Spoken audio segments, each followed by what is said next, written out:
Yo, what's going on, guys? It's your boys, Brogan Reactions here, back with another video. We are going to recap what happened in the draft. What a crazy game. Oh, yeah. Oh my god. The number one pick, what the hell, is not shaping right. But He went down to 4. Yeah. Wow. Let's get right into this craziness. We have 3 leaf trades, 5 leaf picks, and lots more to go over. So let's get right into it. Here we go.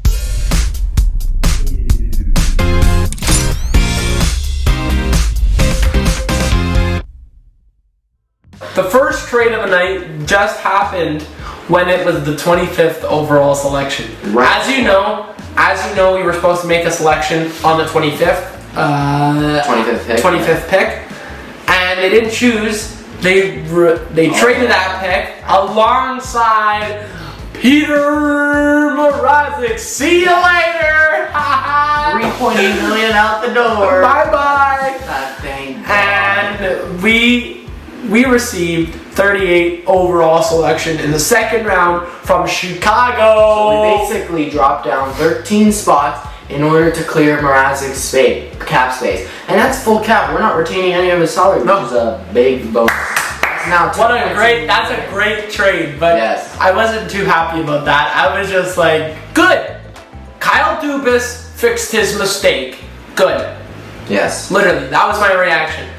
Anyway, so Vegas receives Winnipeg's 79th third round pick in the 2022 draft. For 2 picks. So we got rid of our 79th because we had Winnipeg's, and we get from Vegas the Rangers' 95th pick in the third round and Chicago's 135th pick in the 5th round. And then this one.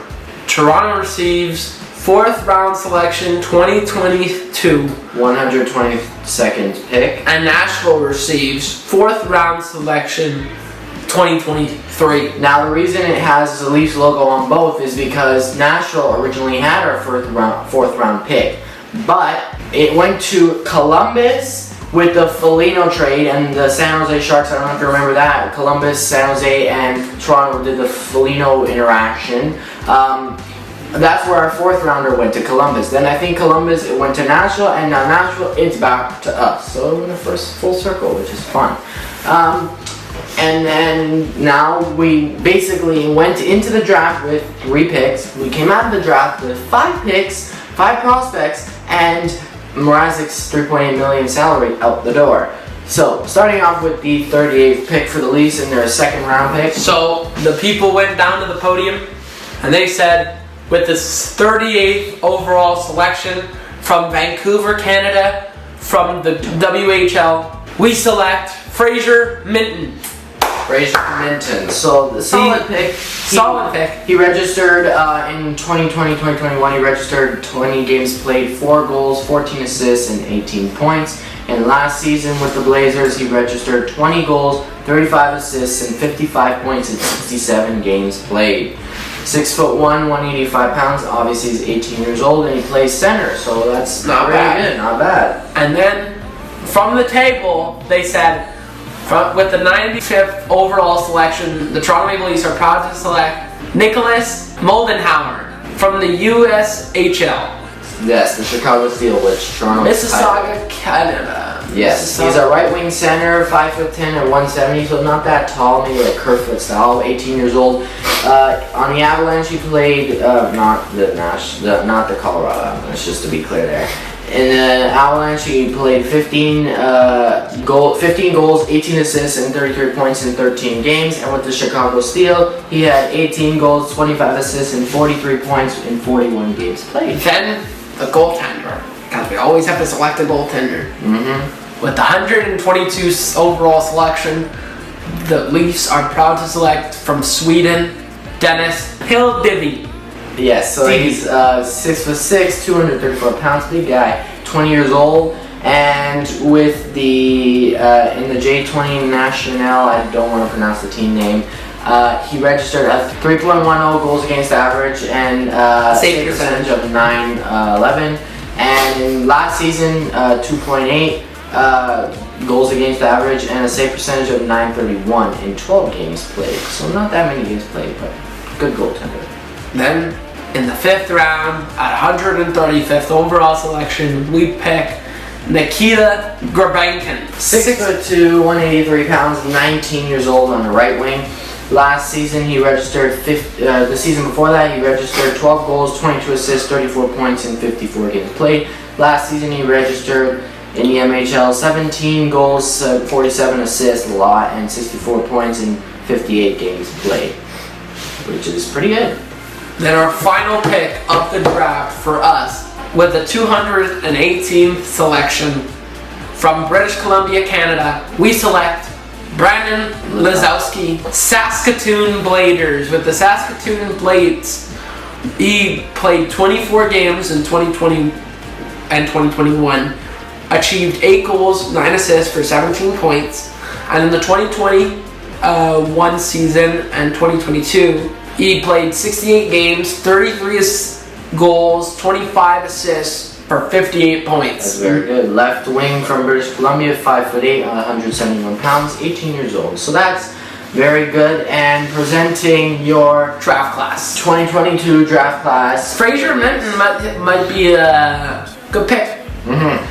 Of all 5, we have Fraser Minton, Nicholas Moldenhau, Dennis Hildeby, Nikita Grebanken, and Brandon Lazowski. So that's a very good draft class.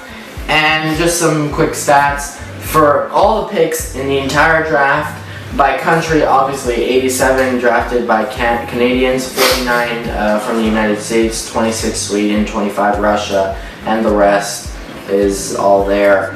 And taking a look at the first round draft, the what the hell Canadians picked not Shane Wright. Oh my god. So I watched this clip where Shane Wright, when he got selected by Seattle, he looked over at the Montreal Canadiens table and stared right at them. Straight face. Stare down. That is just... Oh, I'm laughing at all the Canadiens fans that pre-bought Shane Wright jerseys with, I think it was like 51 number on them. They got it signed. One guy got a Shane Wright Habs jersey signed by Shane Wright. But he didn't get picked by the friggin'... Wow. You must feel ashamed. Yeah. And this draft was none other held in Montreal. I know. If I was the Montreal's general manager or coach, I'd be running away. You saw the Prince of Slavkovsky and they were in tears and shock. You think they expected this? No. No one expected them. He probably would have went second. Yes, and then New Jersey selected Simon Nemec, which is a defenseman, for the 2nd overall pick. And then Logan Cooley for the 3rd pick, and Shane Wright to Seattle. I'm sorry, but Seattle probably had the best draft out of everyone. They picked a crazy amount of prospects. Look out for that team. They're going to be good in a few years. But other than that, that was the draft. And coming up this week is NHL free agency on Wednesday. And unfortunately, it has come to my attention that Campbell and the Toronto Maple Leafs are friendly with each other, but they are not close. They are not close. According to some recent tweets, Elliot Freeman said, word is that Ottawa and Toronto have intensified discussions around Matt Murray. We'll see how things play out, but those conversations continue. And then Darren Dreger said the unfortunate news that Jack Campbell and Kyle Dubas met yesterday, which was as expected, and I was expecting a sign, a shocker, everything. I was expecting that, and he was told it was friendly but unproductive meeting. Nothing has changed. But why? Dubas. Just give him $4 or $5 million. What does it matter? This guy's gonna trade for Murray, and we're gonna have a $4 or $5 million contract on our roster anyways with this guy. So why? 6.5. Give that money to Campbell. I don't know what they're doing, what Dubas is doing right now. Whatever. The critical dates for this week: Monday, which is probably already passed, who knows. 5 p.m. the qualifying offers are due to the RFAs, And on Tuesday, the RFAs can be contacted for offer sheet discussion. Tuesday at 5 p.m., the first buyout window closes. Tuesday at midnight, UFAs lose the ability to re-sign for 8 years. And Wednesday, July 13th at noon, UFA RFA signing period begins. And you know that's going to be a fun time. I looked back at last year's RFA UFA signing day, what we did last year on UFA Day. So remember, UFA Day and week is when the most signings happen. The most signings happen are going to be on the Wednesday. Thursday and Friday you'll see signings too, but those 3 days we're going to have a lot of signings. Last year we signed Mrazek, we got Brendan Manel, we got Michael Bunting, Michael Amadio, Curtis Gabriel, David Camp, Alex Viegan, Carl Dahlstrom, Josh Osang, Brent Sini, which we signed, Pavel Goglev, Andre Kashin, which who knows if he's going to return, Nick Ritchie, who left. So a lot happened on UFA Day last year, so expect a big one, and expect Dubas to be looking at some depth forwards. Apparently, Andre Palat is a target, maybe. Andre Palat's going to be a UFA. Anyways, that's it for today's video. Don't forget to like, comment, subscribe if you enjoyed it, and we will be back next week. And check out our video here about the NHL 22-23 season schedule, which we discussed with Elise. Can't forget that. Tell all your friends, enjoy the time you have with your players, and don't get too attached. Because Campbell, you will be missed. Yes. Definitely. Peace.